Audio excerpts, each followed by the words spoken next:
Hi dears, welcome to variety recipes. ഇന്ന് ഞാൻ വളരെ ടേസ്റ്റി ആയിട്ടുള്ളൊരു ബ്രേക്ക്ഫാസ്റ്റ് സ്നാക്കാണ് ഷെയർ ചെയ്യാൻ പോകുന്നത്. വളരെ എളുപ്പത്തിൽ ഉണ്ടാക്കിയെടുക്കാം. മുട്ട കൊണ്ടാണ് ഈ സ്നാക്ക് ഉണ്ടാക്കിയിരിക്കുന്നത്. മുട്ട പഫ്സിനേലും വളരെ രുചികരമായ എഗ്ഗ് ബണ്ണാണ് ഈ ഉണ്ടാക്കിയിരിക്കുന്നത്. നമുക്ക് ഈസി ആയിട്ട് വീട്ടിലുള്ള പാനിൽ തന്നെ ഇത് ബേക്ക് ചെയ്തെടുക്കാം. അപ്പോൾ ഇതെങ്ങനെയാണ് തയ്യാറാക്കുന്നതെന്ന് നോക്കാം. ഒരു ബൗളിലേക്ക് 1/3 കപ്പ് നേരെ ചൂടുള്ള വെള്ളം ചേർക്കുക. ഇതിലേക്ക് 1 ടീസ്പൂൺ ഇൻസ്റ്റൻറ്റ് ഈസ്റ്റ് ചേർത്ത് ഒന്ന് മിക്സ് ചെയ്യുക. 1 ടീസ്പൂൺ പഞ്ചസാരയും കൂടി ചേർത്തിട്ട് നല്ലതുപോലെ മിക്സ് ചെയ്ത് മൂടി വെച്ച് 10 മിനിറ്റ് റെസ്റ്റ് ചെയ്യാൻ വയ്ക്കാം. അപ്പോൾ ഈ ഈസ്റ്റൊക്കെ നല്ലതുപോലെ പൊന്തി വരും. 10 മിനിറ്റിന് ശേഷം നമുക്കിതൊന്നുകൂടി മിക്സ് ചെയ്ത് കൊടുക്കാം. ഈസ്റ്റൊക്കെ നല്ലതുപോലെ പൊങ്ങിയിരിക്കുകയാണ്. ഇതിലേക്ക് ഇനി 2 ടീസ്പൂൺ വെജിറ്റബിൾ ഓയിൽ ചേർത്ത് കൊടുക്കാം. ഇതിലേക്ക് ആവശ്യമുള്ള ഉപ്പും കൂടി ചേർത്തിട്ട് നല്ലതുപോലെ മിക്സ് ചെയ്യാം. 1 കപ്പ് അളവിൽ പൊടി ഇതിലേക്ക് ചേർക്കാം. മൈദയോ ഗോതമ്പ് പൊടിയോ ചേർക്കാം. എന്നിട്ടൊന്ന് നല്ലതുപോലെ മിക്സ് ചെയ്യാം. ഇനി നമുക്കിത് കൈകൊണ്ട് നല്ലതുപോലെ ഒന്ന് കുഴച്ചെടുക്കാം. ചപ്പാത്തി മാവിൻ്റെ അയവിൽ നല്ലതുപോലെ കുഴച്ചെടുക്കണം. ഇതോടൊപ്പം ഈ ചാനൽ ഇതുവരെ സബ്സ്ക്രൈബ് ചെയ്യാത്തവർ സബ്സ്ക്രൈബ് ചെയ്തൊന്ന് സപ്പോർട്ട് ചെയ്യുക. അതിനടുത്തുള്ള ബെല്ലൈക്കണും കൂടി ഒന്ന് പ്രസ് ചെയ്തേക്കുക.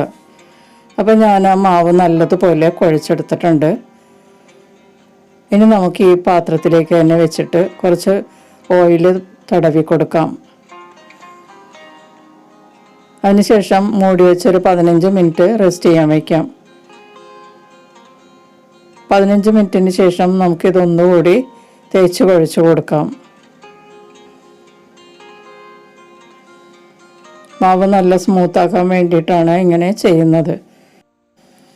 നന്നായി കുഴച്ചതിന് ശേഷം കുറച്ച് എണ്ണ തടവി കൊടുക്കാം. ഇനി ഇത് മൂടി വെച്ച് 1 മണിക്കൂർ റെസ്റ്റ് ചെയ്യാൻ വയ്ക്കാം. അപ്പോൾ ഇത് ഏകദേശം നന്നായിട്ട് പൊന്തി വരും. ഇതിൻ്റെ ഡബിളായിട്ട് പൊങ്ങി വരും. അതുവരെ വെയിറ്റ് ചെയ്യാം. നമുക്കിനി ഒരു ഫില്ലിങ് റെഡിയാക്കി എടുക്കാം. 2 മുട്ട കൊണ്ടാണ് ഞാൻ ഈ ഫില്ലിങ് ഉണ്ടാക്കുന്നത്. മുട്ടയുടെ എണ്ണം നിങ്ങൾക്ക് ഇഷ്ടമുള്ള അത്രയും എടുക്കാം.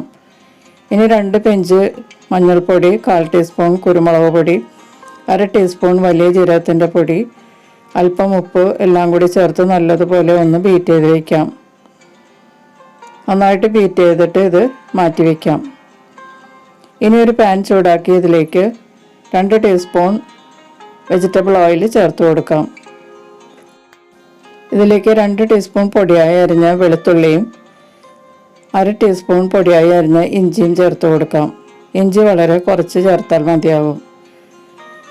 വെളുത്തുള്ളി കൂടുതൽ ചേർത്താൽ നല്ല സ്മെല്ലും ടേസ്റ്റും ഉണ്ടാവും. നല്ലതുപോലെ ഒന്ന് വഴറ്റിക്കൊടുത്ത് ചൂടാക്കാം. ഇതിലേക്ക് 3 വലിയ പച്ചമുളകാണ് ഞാൻ ചേർത്തിരിക്കുന്നത്. എരിവ് കുറവുള്ള പച്ചമുളകാണ്. പച്ചമുളക് കൂടുതൽ ചേർത്താൽ ഈ മസാലയ്ക്ക് നല്ല ടേസ്റ്റ് ആയിരിക്കും. എരിവ് കൂടുതലുള്ള പച്ചമുളകാണെങ്കിൽ അതിൻ്റെ എണ്ണം കുറച്ചെടുക്കുന്നതായിരിക്കും നല്ലത്.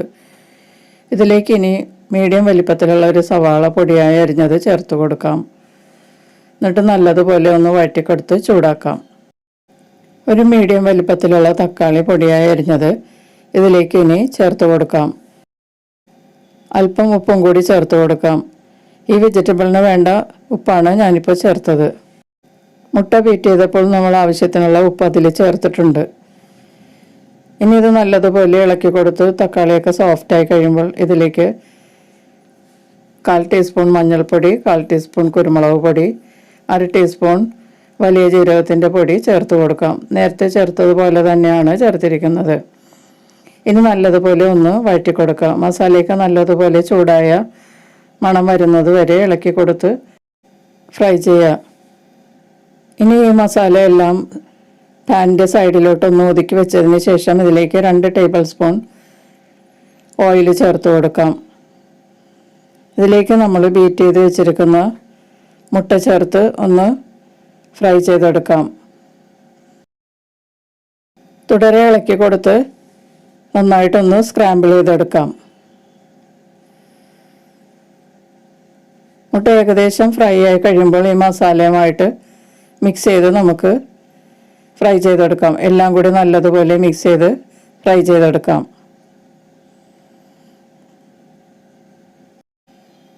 ഇപ്പം നല്ലതുപോലെ മുട്ട ഫ്രൈ ആയിട്ടുണ്ട്. ഇനി ഈ മസാലയുമായി മിക്സ് ചെയ്ത് ഒന്നുകൂടി ഫ്രൈ ചെയ്തെടുക്കാം.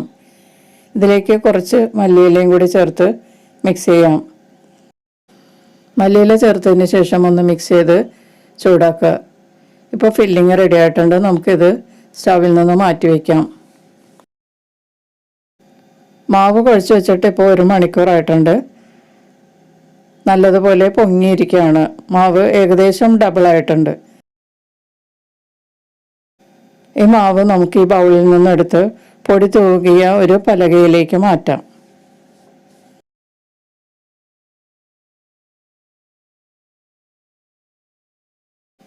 പതിയെ ഒന്ന് കുഴച്ച് ഉരുട്ടിയെടുക്കാം. ഇനി ഇത് രണ്ടായി കട്ട് ചെയ്തതിന് ശേഷം ഒന്ന് ഉരുട്ടിയെടുക്കാം.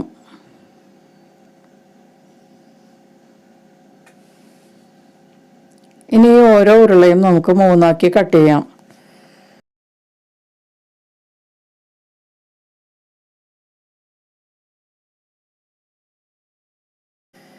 അപ്പം ഞാനിത് 6 ഈക്വൽ പാർട്സ് ആയിട്ടാണ് കട്ട് ചെയ്തിരിക്കുന്നത്. ഇത് ഓരോന്നും നമുക്ക് ഒന്ന് ഉരുട്ടിയെടുക്കാം.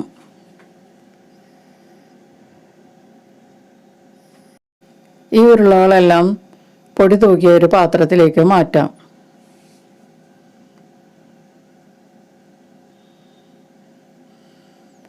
ഇനി ഇത് നനഞ്ഞ ഒരു തുണി കൊണ്ട് കവർ ചെയ്യാം, അല്ലെങ്കിൽ ഡ്രൈ ആയി പോവും. ഡ്രൈ ആയി പോകാതിരിക്കാനാണ് നനഞ്ഞ ഒരു കോട്ടൺ തുണി കൊണ്ട് കവർ ചെയ്യുന്നത്. നമുക്കിത് മാറ്റി വെച്ചിട്ട് പലകയിലേക്ക് അല്പം പൊടി തൂകി ഓരോ ഉരുളയും പരത്തിയെടുക്കാം.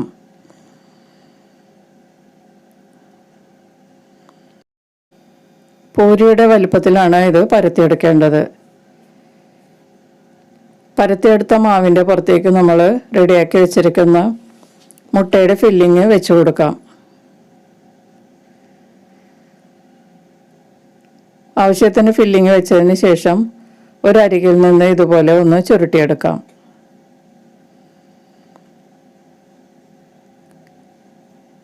നന്നായിട്ട് പ്രസ് ചെയ്ത് ഉള്ളിൽ എയറൊക്കെ ഒന്ന് കളഞ്ഞതിന് ശേഷം രണ്ടറ്റവും ഉള്ളിലേക്ക് കയറ്റി വെച്ച് ഒട്ടിച്ചെടുക്കാം.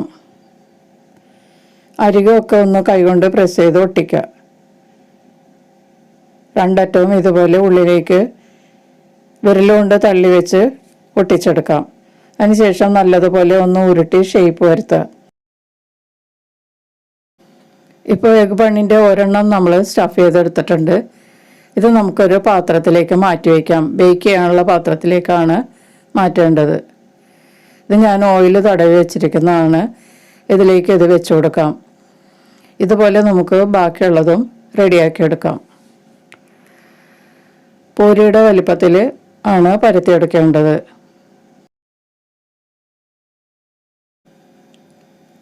അപ്പോൾ എഗ് ബണ്ണിനുള്ളതെല്ലാം ഞാനിവിടെ സ്റ്റഫ് ചെയ്തെടുത്തിട്ടുണ്ട്. ഇനി ഇത് നമുക്ക് വീണ്ടും നനഞ്ഞ തുണി കൊണ്ട് കവർ ചെയ്ത് വെക്കാം. 15 മിനിറ്റ് വരെ കവർ ചെയ്ത് വെച്ച് റെസ്റ്റ് ചെയ്യാം. 15 മിനിറ്റിന് ശേഷം ഇതെല്ലാം ഒന്ന് എഗ് വാഷ് ചെയ്ത് കൊടുക്കാം.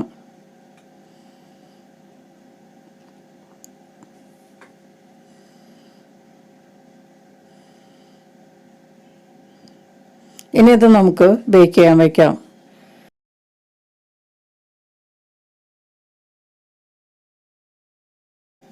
ഞാനിവിടെ ഒരു ബിരിയാണി പോട്ട് നേരത്തെ തന്നെ ചൂടാക്കിയിട്ടിരിക്കുകയാണ്. ഞാൻ ബേക്ക് ചെയ്യാൻ എടുക്കുന്ന ഒരു പാത്രമാണിത്. ഇതിൻ്റെ അടിയിൽ ഒരു ലിഡ് വെച്ചിട്ടുണ്ട്. അതിൻ്റെ പുറത്തേക്ക് നമുക്ക് ഈ ട്രേ വെച്ച് കൊടുക്കാം. മൂടി വെച്ച് 30-35 മിനിറ്റ് ലോ ഹീറ്റിൽ ബേക്ക് ചെയ്യാം. 35 മിനിറ്റിന് ശേഷം നമ്മുടെ എഗ്ഗ് ബണ്ണെല്ലാം റെഡി ആയിട്ടുണ്ടാവും. ഓവണുള്ളവർക്ക് ഓവണിൽ ഇത് ബേക്ക് ചെയ്തെടുക്കാവുന്നതാണ്. ഇപ്പോൾ നമ്മൾ ഈ ബിരിയാണി പോട്ടിൽ വളരെ നന്നായിട്ട് ബേക്ക് ചെയ്ത് കിട്ടിയിട്ടുണ്ട്. എഗ്ഗ് കൊണ്ടുള്ള ഈ ബ്രേക്ക്ഫാസ്റ്റ് സ്നാക്ക് റെഡി ആയിട്ടുണ്ട്. വളരെ സോഫ്റ്റ് ആയിട്ടുള്ള എഗ്ഗ് ബണ്ണാണിത്. നമുക്കിതൊരു പാത്രത്തിലേക്ക് മാറ്റാം.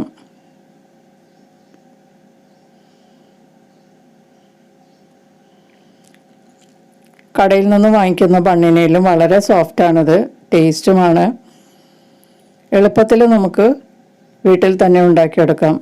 ഇപ്പോൾ സ്റ്റഫ് ചെയ്തില്ലെങ്കിൽ നമുക്ക് സാധാരണ ബണ്ണ് പോലെ തന്നെ ഈ ബാറ്റർ വെച്ച് നമുക്ക് ഉണ്ടാക്കിയെടുക്കാം.